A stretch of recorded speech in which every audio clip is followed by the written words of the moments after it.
Is it there? Yes. Yes. Okay. I can't see anyone. I know that's the scary thing. Okay. But go ahead. We can see you. We can see you. Yeah. Okay. So we had to do a book review on a pattern language written by Christopher Alexander. So Aditya, will you continue? Yeah, yeah. Can you move on to the next slide? Yeah. I think it will take time to load. Okay.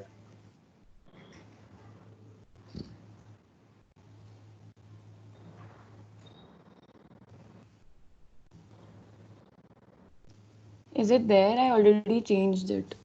Not Not. yet. Not Oh, yet. should I like upload it on the file Teams only if that's better? Do it anyway. I think it's a good idea. But it'll take time not to upload also. Yeah, I'll present as well, but I'll upload Yeah. it. One Start second. uploading it. Yeah. Yeah, one second.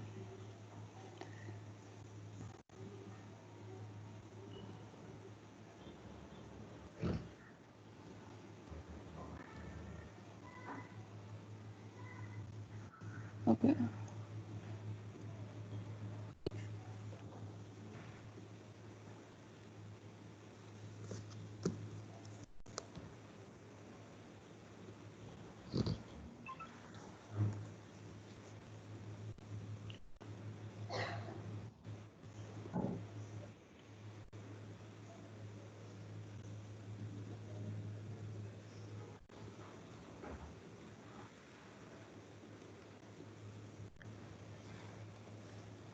Okay. So did it change now?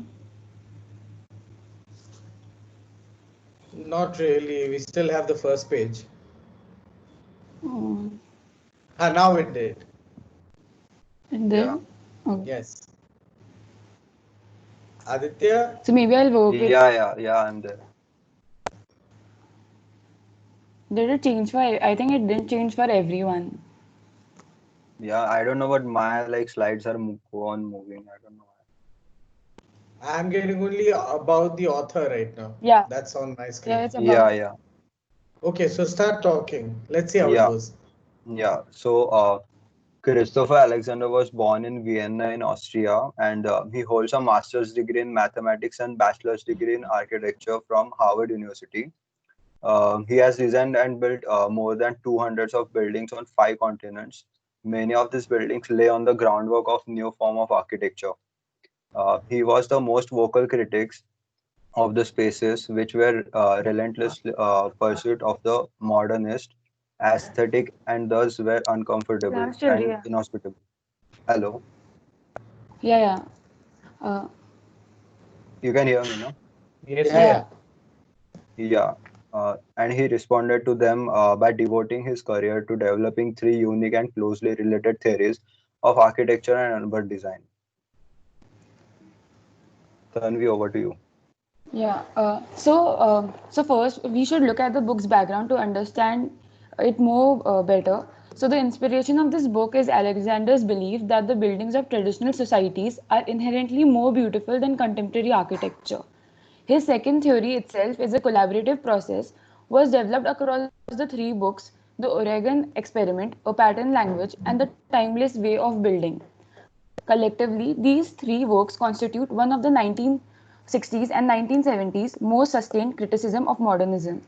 Ultimately, however, Alexander rejected his second theory of architectural beauty as he felt it had too little generative power and too little focus on geometry, and later proposed a third theory of beauty which replaced patterns with the generic concept of centers and their transformation.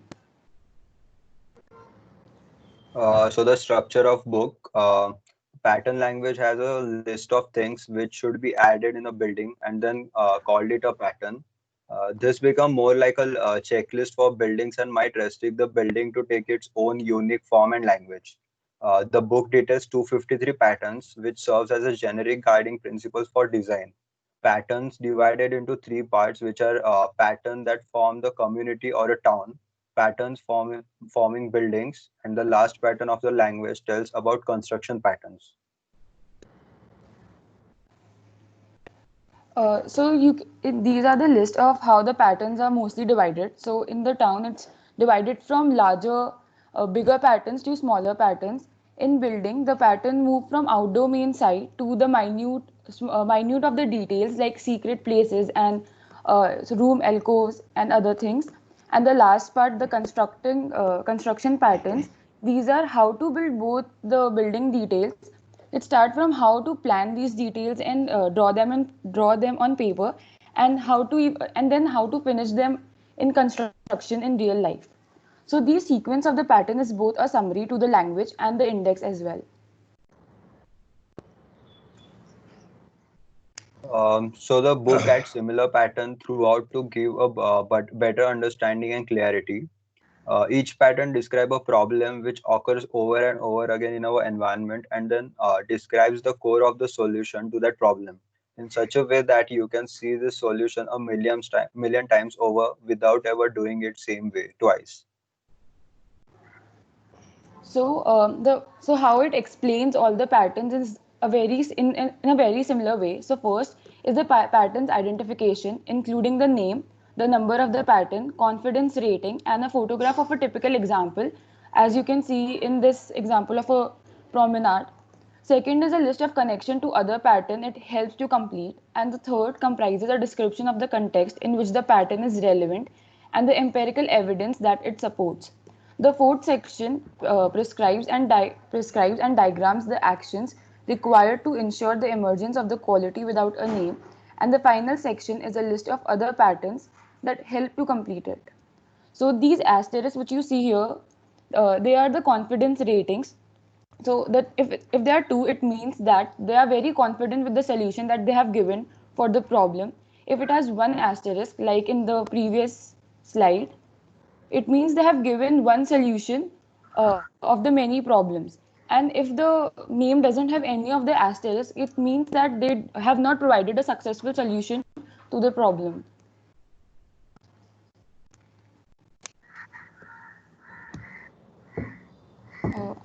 Aditya? Yeah, the analysis of the book, the pattern language presents an entirely new approach to architecture, building, and planning. One of the ideologies in the book is that people should design for themselves their own houses, streets, and communities. This idea may be radical. It implies a radical transformation of architectural profession, but it comes simply from the observation that most of the wonderful places of the world were not made by the architects but by the people. At the core of this book too is the point that is designing their environment, people always rely on certain languages, which, like the language we speak, allow them to articulate and communicate an infinite variety of design with a formal system which gives them coherence. Formalizing patterns in this way may facilitate improved communication between architects and clients by providing each party with a deeper means of understanding the values and vision of the other. So the book gives a step-by-step procedure on how to use the patterns to form your own language for the project. So this suggests that you first decide your program, and then keep all the list of the patterns in front of you and tick on each pattern whichever you feel should be included in your design. Then you go over to each pattern and then look at other patterns it is related to, thus forming an intense list of patterns that could help you complete your design. So Alexander's second theory of architecture offers the potential to formalize complex phenomena into an easily digestible format which is accessible to non-professionals. The book humanizes concepts and provides the sort of reasoning we tend to overlook. Why are park benches necessary? Why is it important to have tons of natural light entering a room? The book encourages a strong sense of community by saying that everyone should be a part of the building process. They are not encouraging repetition and building imitation, but rather solving common issues whose solution can be interpreted and applied in a variety of ways. It takes us through various frames of mind, and focuses on how it is important to understand and incorporate those needs in the design. It also talks about using these patterns regularly and also the possibility of creating poetry out of these patterns, resulting in a powerful space. But at the same time, it is possible to create beautiful, lively places without using any of the patterns, and equally possible to create unappealing and dead places by blindly using them. The book itself follows a strict order and format. Alexander's statement that a pattern contains only the essentials which cannot be avoided if only if you really want to solve the problem. Demand adherence to his rules. It covers aspects of urban life, streetscapes, as well as houses and kitchen layouts. Tiny rough sketches and diagrams stress on the same ideas. But some of the visual material is very blurry and poorly framed, which makes it difficult for architects or even students to adopt, analyze, or critique the theory.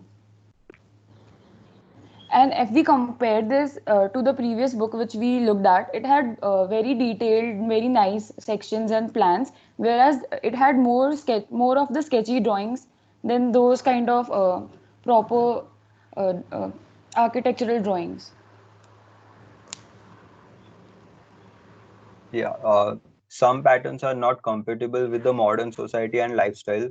For example, in the pattern, the shielded parking, it states that make parking lots small, serving no more than 5 to 7 cars. Each lot surrounded by garden walls, edges and fences, slopes and trees, so that from outside the cars are almost invisible. Alternate experiences and social, political, and economic realities are incompatible with Alexander's worldview. Alexander's ideal lifestyle is comfortable, easygoing, sensuously pleasurable, communal, and full of leisure.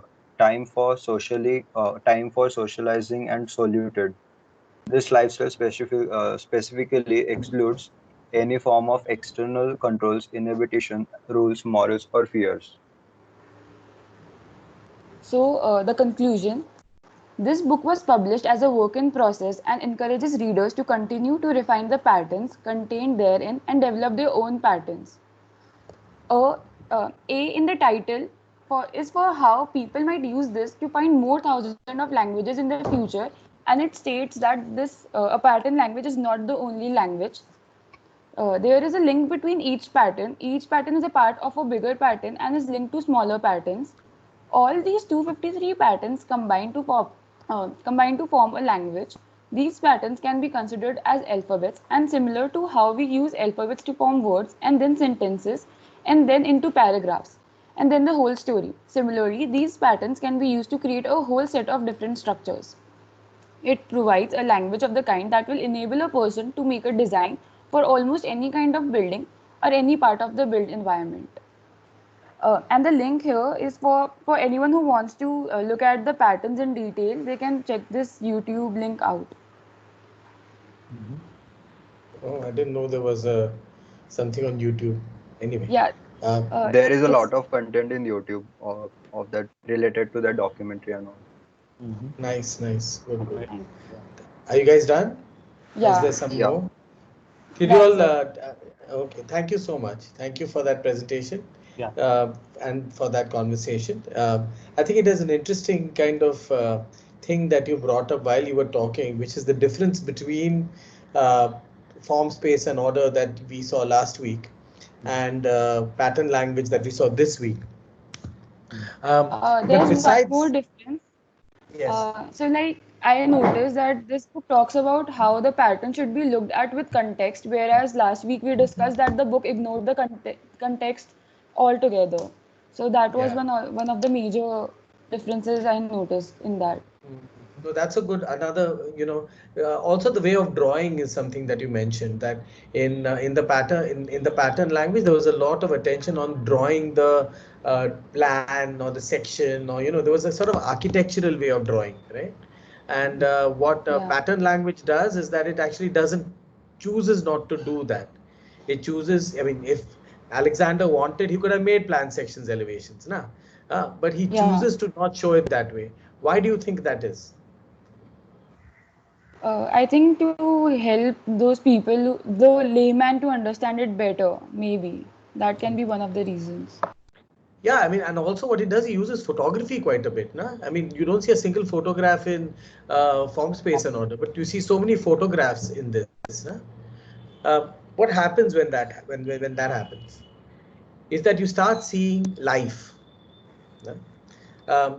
What you find in a lot of this in the patterns that he's talking about, which makes it substantially different from what Form, Space and Order does.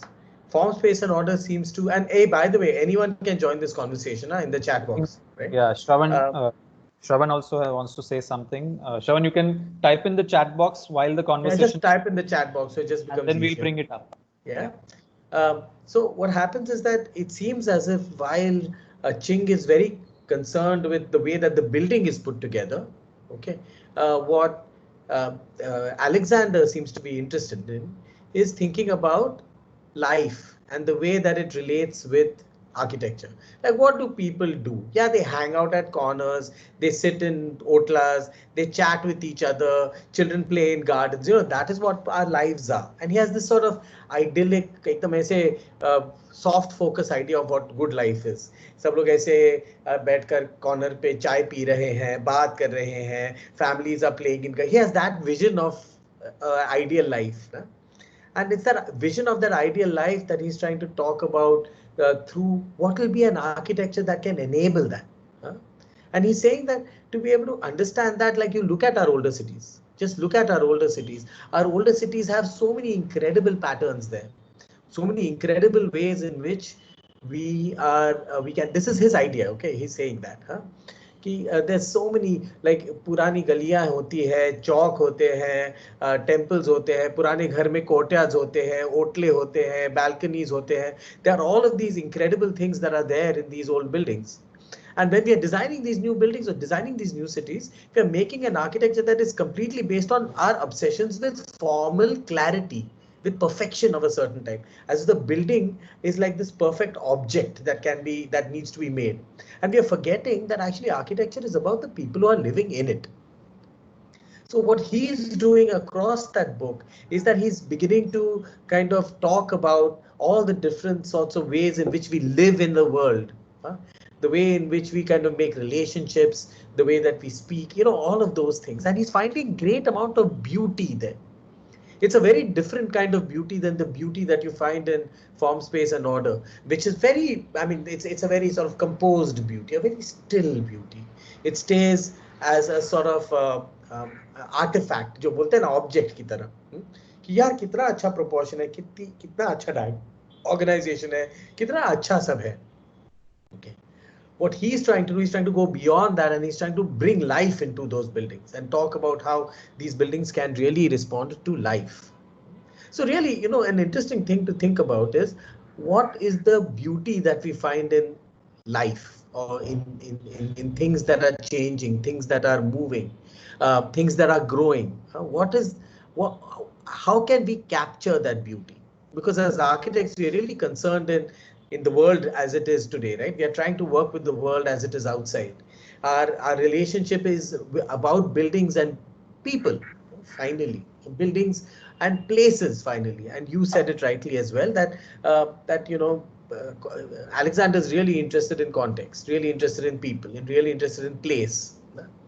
So what he does is that he kind of comes up with this idea that we'll kind of build like a catalog बनाएंगे. It's like, come to think of it, Form, Space and Order is also a catalog of sorts. But the way that catalog is organized is very different from the way that Form, Space and Order's catalog is organized. Na? Form, Space and Order's a pattern language's kind of index is organized on the basis of scale, from big to small, right? Yeah. From massive patterns where we all come together to intimate patterns where we really touch architecture, where architecture touches us, the way that it kind of feels the material in our hands. He's interested in those things. And he kind of goes ahead and kind of builds an entire kind of book on the basis of that. Shirish, you want to go to the presentation, my friend? Yeah. Did you guys listen to the music that we asked you to? We sent you 2 links to music, and there's another thing that we'll watch today maybe, and we'll talk about music as well maybe after we just talk a little bit more on the idea of a pattern. Yeah, there are Shravan and Rutvik have 2 points. Let's take those. In the meantime, I'll go to the presentation. Sure, Shravan, go ahead, sure. please speak. My main kind of issue with the book is that it kind of, am I audible? Yeah, you are. Yes.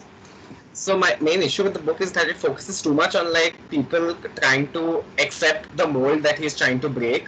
Well, like he's trying to accommodate for closer spaces where people actually have positive interactions. But not all people are inherently good or inherently will follow that kind of a system.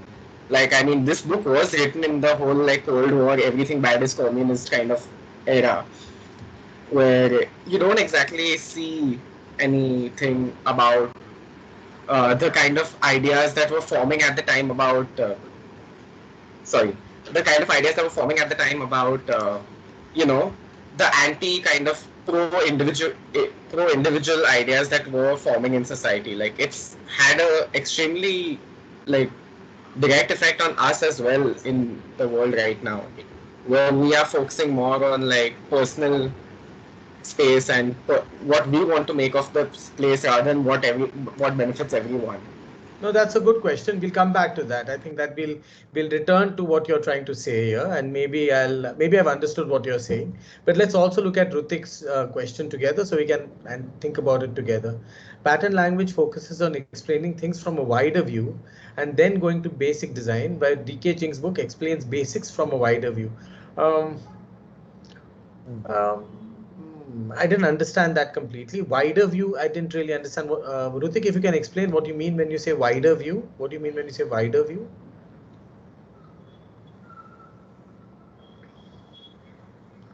Rutik, my friend. Okay, maybe he'll join us later. We'll take him later. Yeah. But Shravan, you're right. There is this sort of romanticism that is all across a pattern language. It is a romantic imagination of who we can become. And the way he positions that idea of the romance is almost very nostalgic, as if there is a certain kind of idyllic, semi-rural, sophisticated life that people are leading. And it's a nuclear family type. There's a certain kind of embedded social structure that is very much part of what he is structuring his idyllic kind of world with it. But we'll come to that again. I think we'll come back to that. Shravan, you're right about talking about the fact that that is the kind of society that he's imagining as ideal. But let's just very quickly go over this kind of presentation that I had made for some other reason, but we can just very quickly go over it because I think what Tanvi and Aditya have done is a fairly good presentation of the book itself. Okay, but we'll still kind of go over it and maybe we'll kind of return to some of the larger themes later.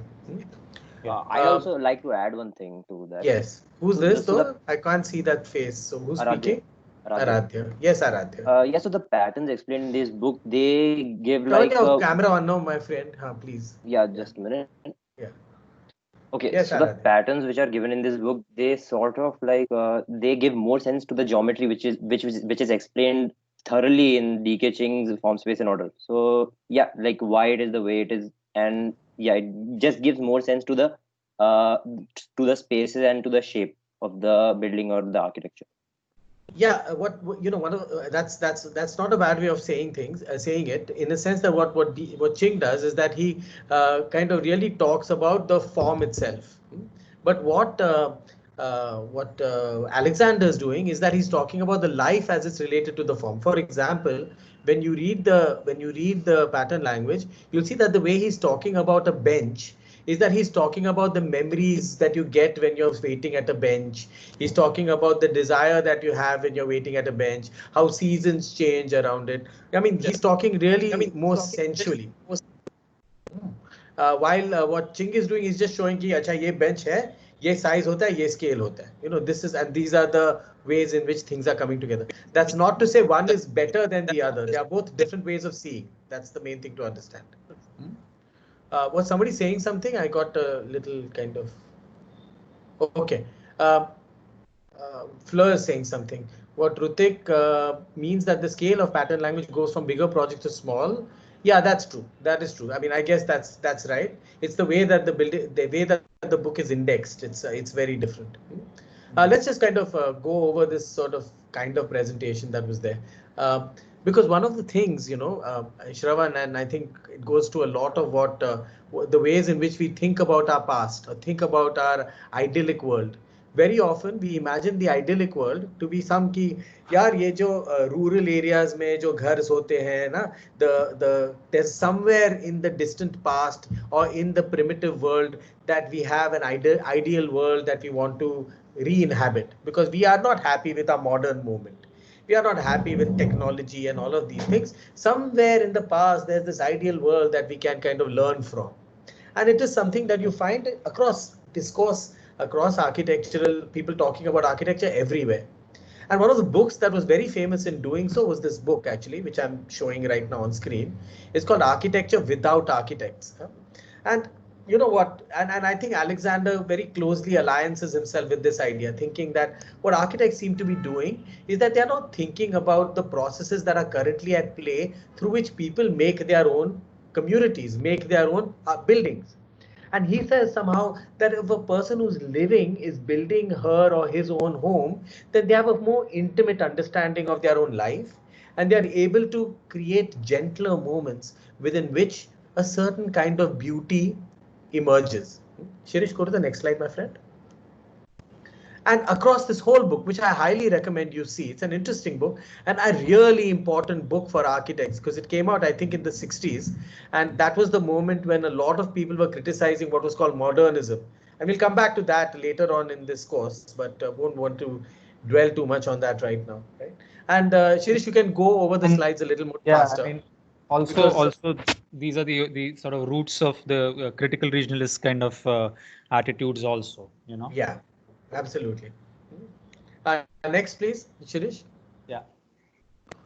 And across, and Shirish, you can go across the slides a little bit more fluidly, because I think people will get a sense as to look at these images of buildings that have been built around the world by people for themselves. And what you see here is a way in which form, space, and material has been manipulated by the user with a local craftsman to make as intimate a space as possible for the life they lead. So they are sculpting space around their bodies, and yet somehow all of these individuals seem to be sculpting with the same materials within the same architectural language. Similar sorts of scales of courtyards, similar ways of using material, similar ways in which perhaps windows are made. So a language of commonality emerges, because this language, like a language that is developed to communicate with each other, is emerging from a particular place and therefore has an intimate relationship with the place. And they are beautiful places. These are places that do not follow the kind of logic, as it were, of that form, space, and order demands of the building for it to be beautiful. These are places that you go to and kind of romanticize, and you're walking around, and these emerge from what can be called the function itself and the material itself of that particular place. It's as if the local context has grown these forms in many ways. Pudhe. Shirish. Okay. These are granaries, for example, and all these granaries have different forms because of their pure function, right? And some of them are painted by people to kind of give meaning to these. What I think I found interesting about placing form, space, and order as one way of looking at architecture, and pattern language is another way of looking at architecture, is that they seem to kind of in some way respond to each other because of the differences that they both have. While one is really interested in the artifact itself, the other one is interested in how the artifact has emerged. What happens once the artifact becomes what it is?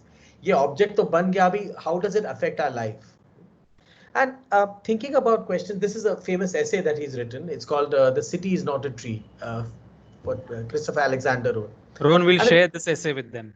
Yeah, we can share this essay with them. It's a good idea, right? But let's just kind of read this little kind of bit from there. I would like to call those cities which have arisen more or less spontaneously over many, many years natural cities. And I shall call those cities and parts of cities which have been deliberately created by designers and planners artificial cities. In other words, to some extent, Francis Ching's imagination is an artificial city. Siena, Liverpool, Kyoto, Manhattan are examples of natural cities. Levittown, Chandigarh, and the British New Towns are examples of artificial cities. It is more widely recognized today that there is some essential ingredient missing from artificial cities when compared with ancient cities that have acquired the patina of life. Our modern attempts to create cities artificially are, from a human point of view, entirely unsuccessful. And what is interesting that he says here, and it's an important term, from the human point of view. He's saying that these are cities that are meant to serve the human. And the way that he kind of goes ahead and describes the human is through those patterns, through those everyday things that we do, through those memories, etc. Okay. I will let you read the essay, so I won't go into the detail as far as this essay is concerned, but I'd just like to suggest that there are therefore other conceptions of beauty, other conceptions of joy that can emerge around architecture that need not come from stillness, that rather comes from movement, that rather comes from variety. Let's kind of think about, like, I don't know, just let's use the tree as an idea. A tree is, in many ways, we enjoy the tree substantially.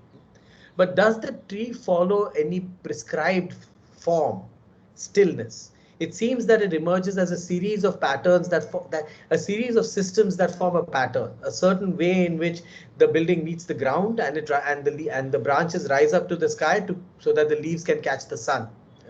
So there's a sort of different conception of my stupid Siri started. There's a different conception of kind of what can be called beautiful.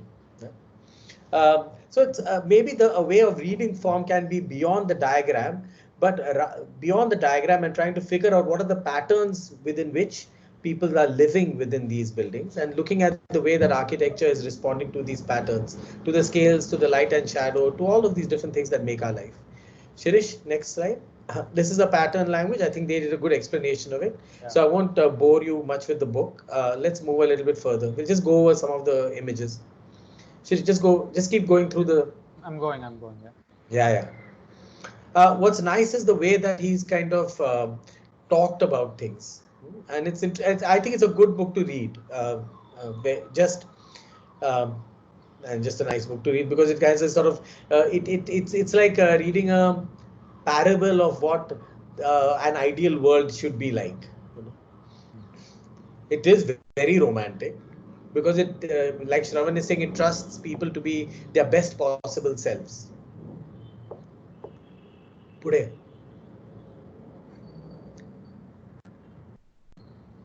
But it's nice to think about. Let's just read this, for example.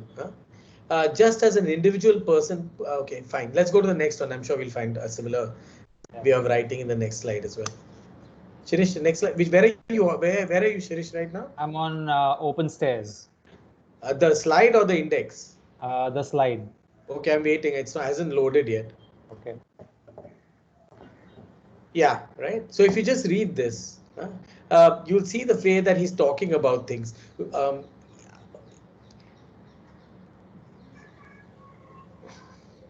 It is true that many of the households, public services, and work groups given by earlier patterns can be successful when they lie upstairs only if they are given direct connections to the streets.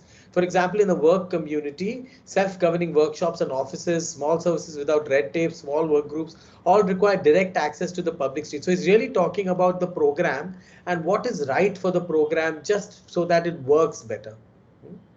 And he's really then, okay, let's go to the next slide. Read the book, I would say. Read the book. It's a kind of quite a nice book to read. Today. Next is window place. Yeah, let's look at the window place. Now, this, for example, an entire kind of pattern is only the window place. It completes the arrangement of the windows given: entrance room, Zen view, light on two sides of every room, street windows. According to the pattern, at least one of the windows in each room needs to be shaped in such a way so as to increase its usefulness as a space, so turn the window into a space. Everybody loves window seats, bay windows and big windows with low sills and comfortable chairs drawn to them. And here you can see him painting a picture of this really cozy space to be in. Therefore, in every room where you spend any length of time during the day, make at least one window into a window place. And then in this, he has these images of architecture that all look like fairly ordinary things. There is no desire for purity. There's no desire for cleanliness in that kind of modernist way where you remove everything until all you see is pure form. What you have instead are old pieces of furniture that are mixed with new pieces of furniture, light coming in through the windows, curtains that are drawn open, shrubs and pots that are placed. And you can imagine hanging out there and kind of having a book or hanging out there and looking out of the window and saying hello to somebody, right? So these are the sorts of spaces that he's saying, uh, by implication, have been forgotten in the way that architects are designing architecture today. Okay. Let's skip the rest of this. Let's talk a little bit about the music.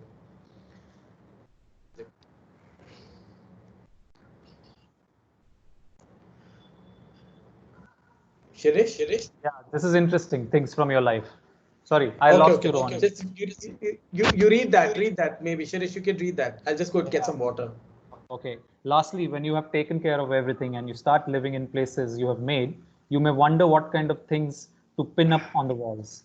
Deco and the conception of interior design have spread so widely that very often people forget their instinct for the things they really want to keep around them. Therefore, do not be tricked into believing that modern decor must be sleek or psychedelic or natural or modern art or plants or something or anything else that current tastemakers claim. It is most beautiful when it comes straight from your life, the things you care for, the things that tell your story. Yeah, very interesting. Yeah. So and then yeah, go ahead. No, And then to come back and think about this idea of the tree versus the rhizome, which Rohan, go ahead, explain it.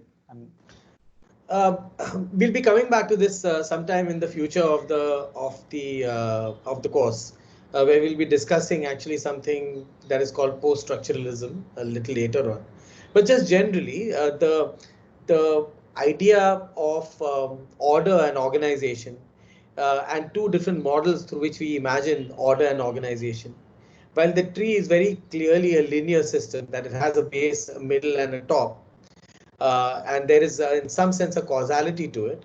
What the rhizome is able to do is that rhizome is more a system. So it's an interesting thing to start thinking about architectural systems, and try to break open the idea of the rigidity of the object by thinking about the different systems of life and everyday life and the way that they interact to architecture. Shirish will come back to this in post-structuralism, so I don't want to dwell too much on it. What we'll do instead is maybe kind of talk about the music a little bit. I think we are done with the presentation, Ron. So did you all listen to those two pieces of music that were sent to you, guys? Say yes. Yes. You did, right? Did you like the music? Yeah. That is noisy. Why did you think we are talking about? Why did you think that we asked you to look at these two pieces of music? Listen to these two pieces of music. I am in class. I think because they had the same tune being repeated over and over again.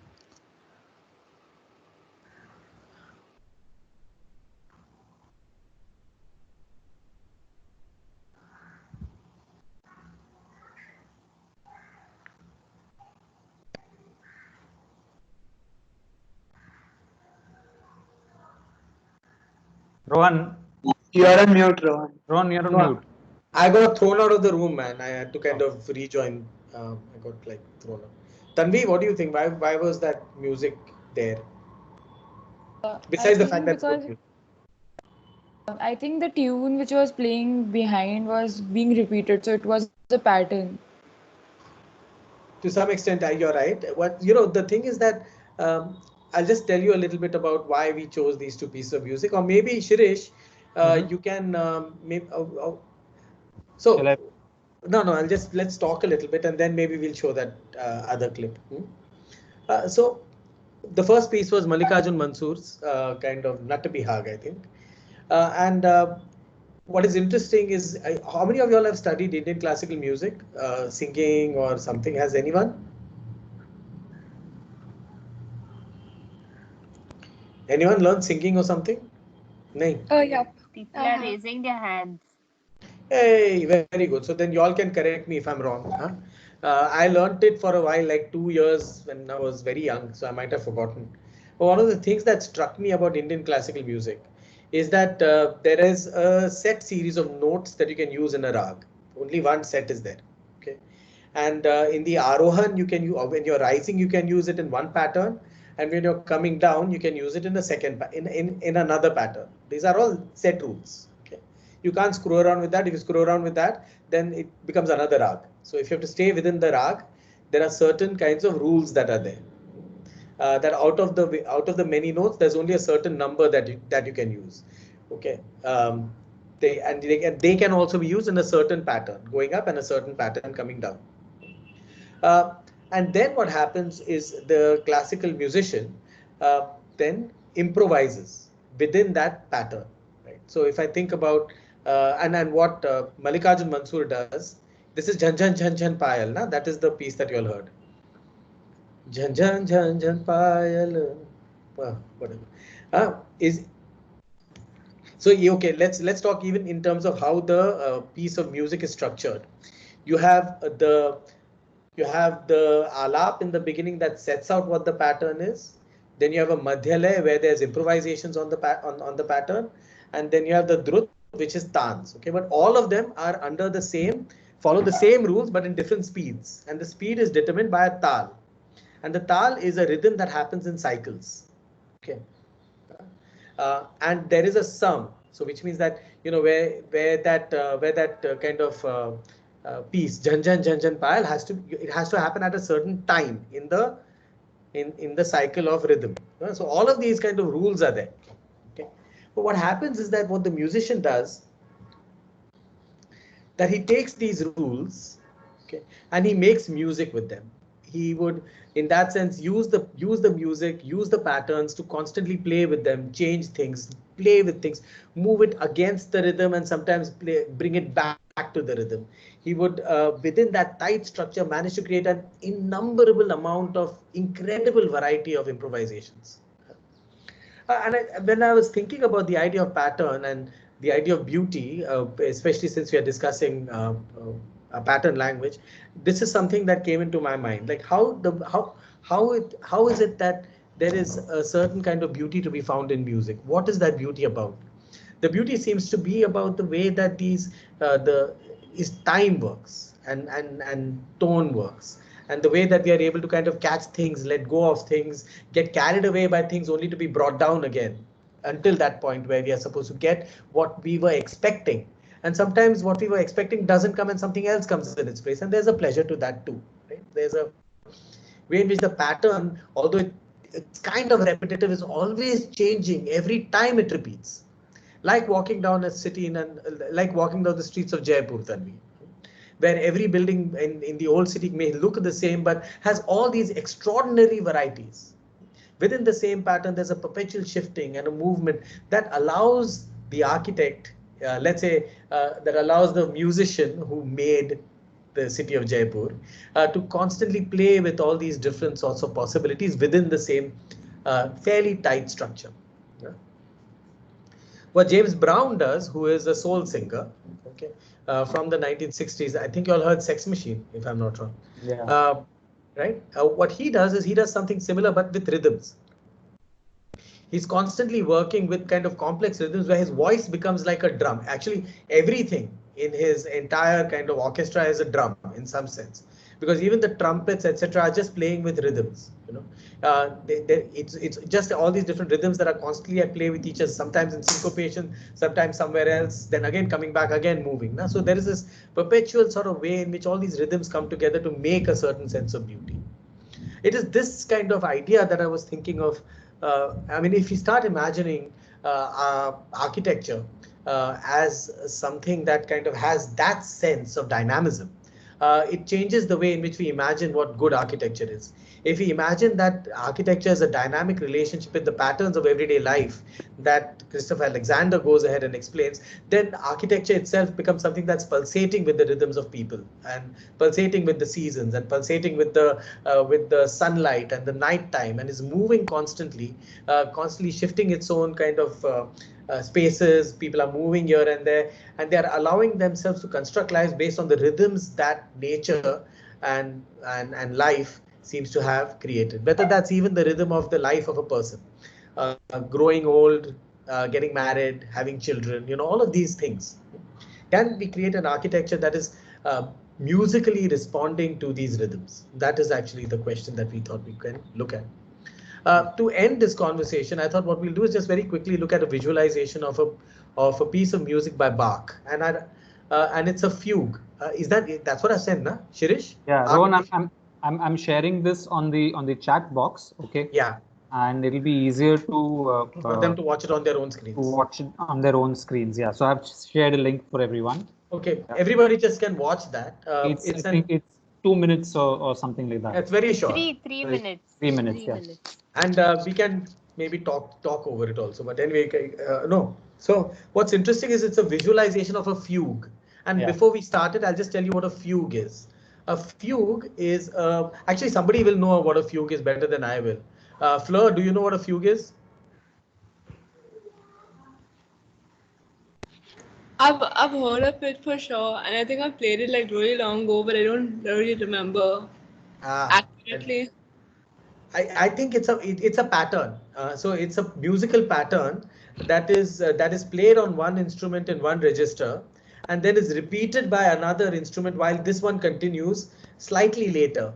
And then the third joins it, and while the first continues to improvise on it, the second instrument and the third instrument continue to play the same pattern. So you get like this very, very layered piece of music. Yeah, it's I very think it's, sorry, Fleur? I think it's like polyphonic music where there's different patterns intersecting with each other, not homophonic, which is like the same pattern, like where every like the bass and the treble plays the same music, but polyphonic is like different things interacting with each other, different tunes. Yeah. Maybe we can just watch this. As you watch it, maybe then after that we can have a discussion about what your reactions were to everything that has happened in today's class. Let's watch it for now. No, sorry, I'm playing it. I'm playing. Just give me a second, yeah? Yeah. Because it has to go into YouTube, play, and then I share and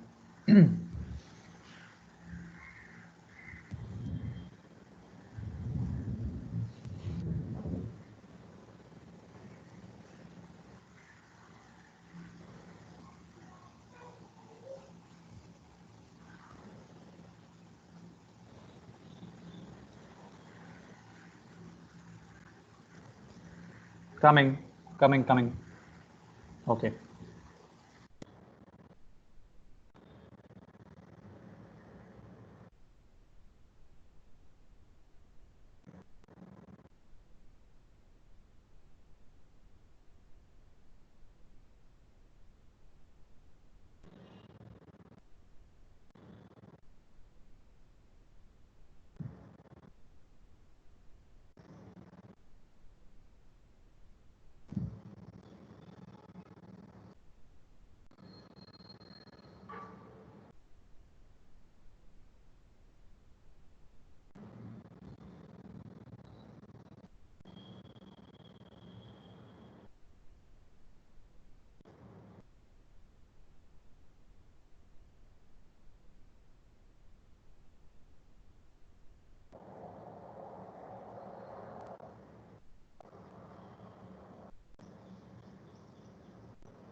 Okay, I presume most of you all might have seen the video or can watch it sometime later, maybe. Huh?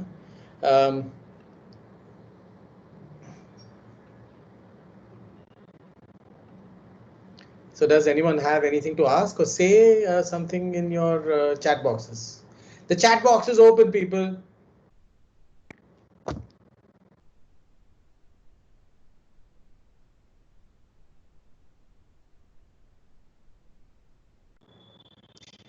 Yeah, Flo, maybe that is. Yeah, you might like Bach. Listen to Bach. It took me some time to get into Western classical music, but I still like only some of it. But yeah, maybe. Maybe it is like the analogy of a cab picking up different passengers along the way, dropping them in different places. Yeah. So this, I'm trying to kind of say that I think it's another way of looking at another way of looking at architecture, another way of thinking about uh, beauty, looking at the world actually, where we look at the world as a series of kind of actions of people and memories of people, rather than the way that kind of, let's say, Ching shows it. Um, it's nice to kind of imagine that our lives can be in some sense treated by architecture or respected by architecture, and I think that is the romantic in Alexander. And I don't think there's anything really wrong with being romantic to some extent. The danger sometimes is exactly what Iyengar says, is sometimes in that romanticism we tend to forget differences and forget to kind of imagine that we all kind of trying to be free in some sense. Oh man, everyone's discussing music now. Nice. I like music. So Yeah. it took me some time. I mean, it took me some time to kind of get into Western classical music. I had to kind of give myself like a project to understand it. Now I'm getting a little bit more comfortable with it. So I listen to it once in a while. But I'm still more of a rock fan, to be honest. Rohan, I also feel that the roots of the entire new urbanism kind of movement also lies in this romanticism, you know, which we know what it gives us. It gives us spaces like Lavasa or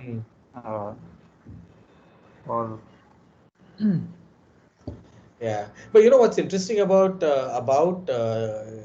Alexander is that he's perfectly okay with the tacky. He's not necessarily his history, his vernacular is not a cleaned up idea of history. It's a place for people to just kind of be loose and chill, dude. You know, I think it was a little like 1960s romantic there, like flower power generation type. But yeah, you're right. It does lead to a nostalgia, and that nostalgia sometimes can be quite dangerous. I have one. I think he's trying to preserve all the traditional things which maybe he is very attached to. By Yeah. creating this book of patterns of how you should move about with the society with following these patterns. Mm. Yeah, I think there's a thing about architects. Now, architects like to believe that they're contributing towards making everything much better and nicer and more beautiful. And his idea of what is beautiful is this thing that we are learning from. It's not. But what's interesting is he's not really learning from history. He's learning from the vernacular. It's a very different thing.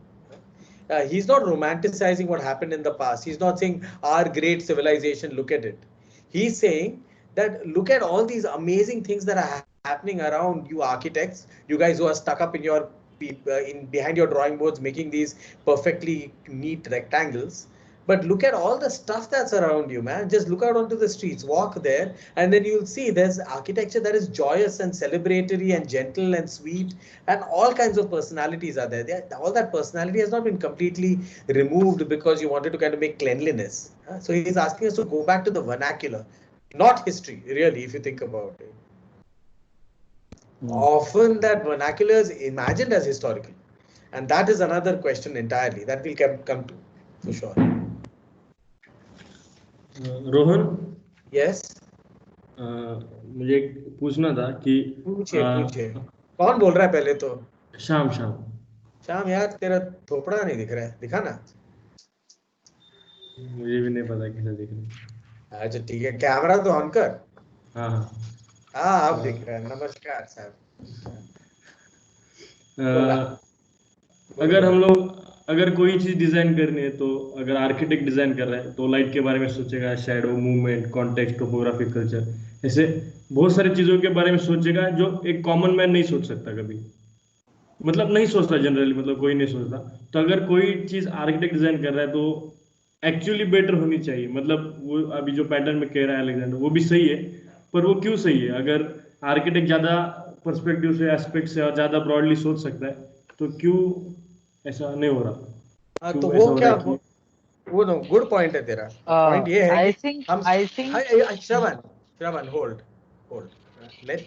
let other people speak a little bit sometimes, huh? Yeah. I like it, but sometimes just chill, okay? The good point, Sham. The thing is that कि point अच्छा है तेरा कि architect is like trained, so therefore that he should know better.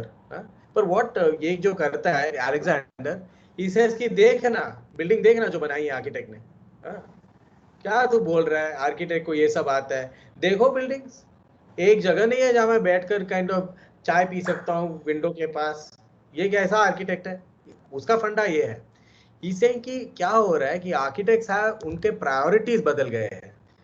उनके priorities होने चाहिए कि लोगों के लाइफ को एड्रेस करना, लेकिन क्या हुआ है कि आर्किटेक्ट लोग बहुत ऐसे ऑब्सेस्ड हो गए खुद के साथ, फॉर्म के साथ, प्रोपोर्शन के साथ, ये सब ऑब्सेशंस हो गए। और क्या हुआ है, और क्या मास प्रोडक्शन के साथ, ये सब उनका फंडाज होता है।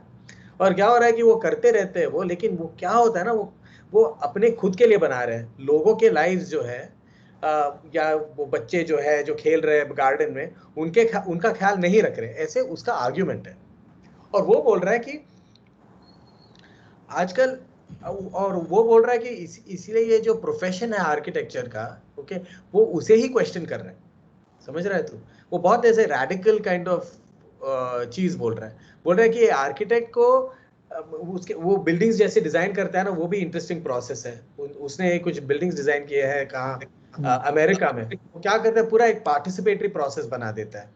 वो आएगा कुछ 2-3 आइडियाज के साथ और वो कॉन्वर्सेशन शुरू करता है आर्किटेक्ट लोगों के साथ, मेसन्स के साथ, प्लम्बर्स के साथ, और पार्टिसिपेटरी प्रोसेस के थ्रू आर्किटेक्चर इमर्ज होता है। तो आर्किटेक्ट अपने ऑफिस में बैठकर ड्राइंग्स नहीं भेज रहा है कि मुझे सब आता है, मैंने ड्राइंग बना दिया है, अभी तुम लोग बनाओ। वो क्या कर रहा है, वो जो डिफरेंसेस है ना, कि आर्किटेक्ट का जॉब ड्राइंग बनाना है, क्या बोलते हैं वो जो कंस्ट्रक्ट करते हैं उनका जॉब सिर्फ कंस्ट्रक्ट करना है, आर्किटेक्ट ने ड्राइंग भेजा ना, अभी फॉलो करो। और क्लाइंट का जॉब है आर्किटेक्ट को पैसा बनाना, पैसा देना और बोलना यार तुम करना। वो बोल रहा है कि ये जो स्टूपिड ट्रायंगल जो है वो तोड़ना चाहिए। वो क्या होना चाहिए कि they should be having a conversation, developing what the project is together and then arriving upon a building. ऐसे उसका फंडा है। तो उसका आर्ग्यूमेंट ये है। श्याम, समझ, इज दिस क्लियर और am I being unclear? Shyam, कुछ और पूछना है?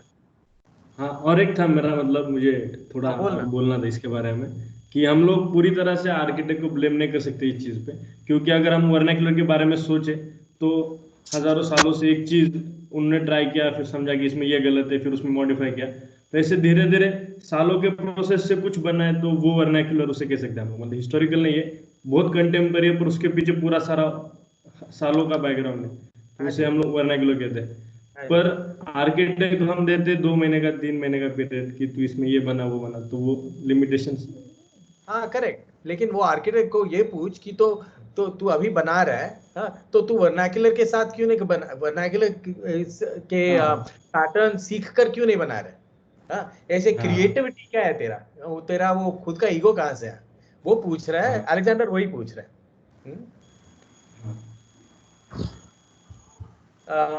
और कोई? हाँ, Shravan, you had something to say? Yeah. Also, one way we look at history is when we say that even the idea that modern bad, history good, it's not a idea that's developed because like the modern things we're actually doing is bad. Like only on Wednesday we had a lecture from the encounter, and there was a whole discussion about how like the buildings today have no like kind of life to them. They're very like designed just for money. So the problem isn't modern architecture, but the problem is what causes that kind of modern architecture. Like, okay, I want the building to fit 20 people in this much money. Like, nobody wants to spend more money. Everyone wants to get the big account. It's not like architects aren't ruining architecture, but rather people who just want to do things for the sake of anything that's not architecture are ruining architecture at the end of the day. I love all these defenses that all you second year kids have for architecture. Shyam saying, architect is why blame the architect? And Sean is like, well, what can the poor architect do? He's just a little bit of a part of a larger machine. All of that is true. But we are not discussing the architect. We are discussing concepts that shape architecture. Let us be clear about that. We are not trying to say whatever we are doing, we are just trying to evolve a conversation around this. So both of you all are right. You are absolutely right to say that the architect, like Shyam is saying, the architect is participating in a process but brings a certain kind of baggage to it. And you're right. Your architect is evolving a process, is part of a process that many other people are also part of. So they can't take the blame. But this is not a matter of placing blame or patting somebody on the back. This is about trying to understand this ways that what are the various things or ways in which one can look at architecture. Okay, the passing of judgment we shall leave to film critics. When they are watching a film. Right now, let's just try and evolve our own kind of sense of what are the various things that we can enjoy about architecture. What are the various ways in which you can see architecture, right? And then we can also pass judgment on these idiots and say that, yeah, they're bloody idiots, man, they're fools. Fine, I have no issues with that. It's absolutely okay. But let's try and also learn something at the same time, rather than, because I find this to be very true. That when we ask ना कि कभी-कभी we kind of say, yeah, you need to develop a critical understanding of architecture. ऐसे हम बहुत बार बोलते हैं कि आपको critical understanding चाहिए architecture की, critical understanding architecture की. और क्या होता है कि students आकर बोलते हैं ये अच्छा था ये बुरा था, ये अच्छा था ये बुरा था. I mean, it's not about passing judgment, criticism. Criticism is trying to kind of in some sense analyze it, okay, to try and understand what are the philosophical or the general things that one can learn from it. बस उतना ही. So for better or worse, अपना जो Alexander है, his idea of architecture was never one that architects liked, obviously, because it made उनका role ही खत्म. It made any idea of kind of creativity and all of these things एकदम ऐसे default like crap. It wasn't necessary. It was just a matter of kind of looking at what was there and trying to evolve solutions for it. And like you're saying, and like Shyam is saying, these romantic visions of understanding architecture were very often not possible in a city like ours, let's say, or in a city like New York or whatever these are. You go there and you're like, yeah, what is all this romance about people building their own buildings? Yeah, try and build a high-rise building your own building. It makes no sense at all. So there have been many criticisms against this kind of architecture. What I find interesting about Alexander's vision is the way that he's trying to think that the center of architecture is not the architect or the building or the idea of creativity. The center of architecture is life. That's all. That's actually a very simple way in which he's trying to put it. What we will do, I think, for next class. Is there anyone else who wants to talk? Actually, sorry. Yeah, Sahil wants to say something. Sahil? Sahil? Yeah, 1 second.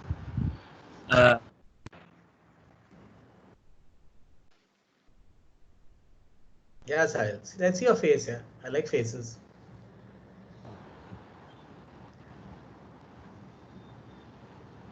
Hello. Yeah. Yeah, talk. So I just wanted to put on my basic understanding of whatever discussion we had today in this class, is that architecture is not basically just boxes and walls inside it. It is much more to explore and to expand to whatever we observe and whatever changes that can be done to it. True.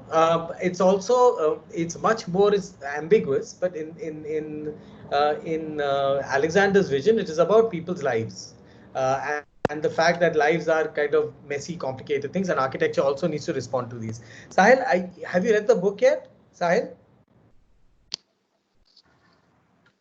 Sahil, you're on mute, my friend. Mute. I haven't completely read it, but I'm in the process of reading it now. Read it. It's a fun. I mean, it's an easy book to read. You don't need to read every word in it. That's the good thing about the book. You can just read the pattern and the bold type, and it will give you a sense of what the book is about. And you can look at the photos. In that sense, it's a fat book that's fast to read. It's a nice kind of thing. Read it. It's a fun enough book. I think let's move to the next. Shirish, you want to move to the next class, or are there any more questions? Jin? No, there are no more questions. No. All right, people. So next week, what we'll do is that we'll kind of go a little bit further. We'll learn a new term. This is because across this entire semester, whatever course, we are also going to become familiar with some words that we get sometimes scared by. The isms. And there's no reason to be scared of any of them because all of them are basically very simple ideas. So the next week, what we'll be doing is what we'll be studying is commonly called phenomenology. Have you all heard of this term called phenomenology? Phenomenology. So we'll be looking at I like saying it, it's just fun. Phenomenology. We'll be looking at the phenomenological. It's not a difficult thing. It's actually very simple. We'll do a reading of a book again. The book that we'll be looking at. Shirish, do we have Eyes of the Skin? Eyes of the Skin. I don't. I'll have to look. Jin, we'll have to look. Yeah, we'll have to look online if it's available. Eyes of the Skin is Juhani Pallasmaa, right? Juhani Pallasmaa, yeah. Okay. Or Atmospheres by Peter Zumthor. Any one of these is fine. Okay. And the other one is The Poetics of Space, Bachelard. I think that is available somewhere online. Gaston. Yeah, Bachelard is available. And Eyes of the Skin is also available. Cool. So we'll give Eyes of the Skin, I think, and Bachelard. Just give these two. Let two people do that. And should they look at some architect? You think whom? Stephen Hall. Okay, Stephen Hall is cool. Maybe Zumthor. Yeah, I think Zumthor and Hall. Let's look at maybe 2 buildings by Zumthor, maybe 2 houses. And by Stephen Hall, 2 houses. And Zumthor's, we'll just take the world famous. The bath. The bath. There's a video on the bath that's available on YouTube that is quite good. Like it analyzes the bath in every way. I'll find the link and I'll send it. Huh? Yes? We have seen the video. Tanay. Okay, Tanay. You've seen the video, the one that is. Oh, then why do the bath? Yeah. Oh, we'll do it anyway. Huh? Okay. Sexy. Okay. Fine, huh? What say? Yeah. But who will do the book and who will show the architecture? Not Shravan for certain, because he's putting up Shivali and Neil. Shravan, we're going to give you something much more entertaining. Shivali and Neil will do the. I'm here. They can do the book. Yeah, they can do the book. Okay, and 2 people can do the architects. Maybe Kanchan and Bella. Kanchan and Bella. Wait, I'm typing, Shirish. Yeah, my thing is very. And Bella. Okay then. Yeah. I have to leave. I have another thing in 7 minutes. So. All right. Bye guys. Okay. See you. See you guys next week. And thank you. Add them in. Bye-bye. Thank you. Stay safe. Bye. Thank you. I'll put up pattern language on the files, yeah, for those who are interested. You're uploading that to the files. Yeah, I'm uploading to the files. Yeah. I'll upload Pallasmaa to the files. Okay. So that will be there. We have not given them which structures.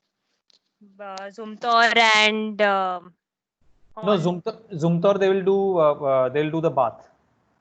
path only, na? Zumthor Yeah, they'll do the and path. And this. all they can pick any two buildings. Huh. Yeah. Okay, so Kanchan and Bella, have you all got that? You all pick any two buildings. All right. Okay. See you guys. Okay. Bye. See you. Take care. Bye.